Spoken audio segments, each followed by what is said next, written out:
Hi friend नमस्कार माँ लक्ष्मी हैंडलूम की आपण मानकु अनेक अनेक स्वागत। आउ फ्रेंड आज देखमा unique design sari collection photo माने सब आपण मानकु मी शेयर करछे। देखुन वीडियोटा बहुत भल लगवा। आउ जेन माने मोर चैनल रे नुआ अछन सब्सक्राइब करबाटा ना भूलबे।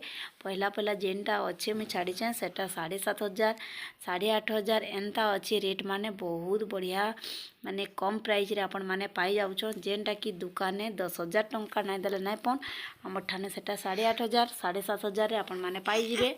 सप्ताह थाइकरी कितनी सुंदर काम है देखुन। पहला काम देखबे साड़ी क्वालिटी देखबे पूरा 120 नंबर सूता आसबा। आउ जदि घर के विजिट करवा लगी चाहूचन संगे संग अपन संबलपुर भालुपाली ओंटापाली पाखे भालुपाली अच्छे राधा रानी बिहार के आसबे। आउ आमर स्टोरटा अच्छे राधा रानी बिहार रे आपण माने घर के विजिट करिकी भी नहीं पारबे। सामान ऑनलाइन ऑफलाइन दुईटा नहीं पारबे। आउ वीडियोटा जदि भल लगवा प्लीज लाइक टे करबे। जेन माने मोर चैनल रे नुआ जुड़ी होइछन सब्सक्राइब करबाटा ना भूलबे। आउ मोर वीडियो माने देखबे सब कम प्राइस रे ही मुई छाड़सी।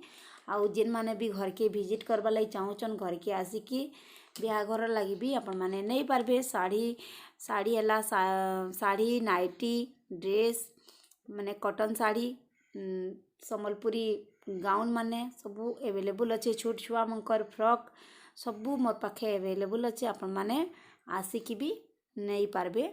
आउ चलन वीडियो के एंजॉय करूँ। आउ पूरा फास्ट टू लास्ट तक देखबे वीडियोटा।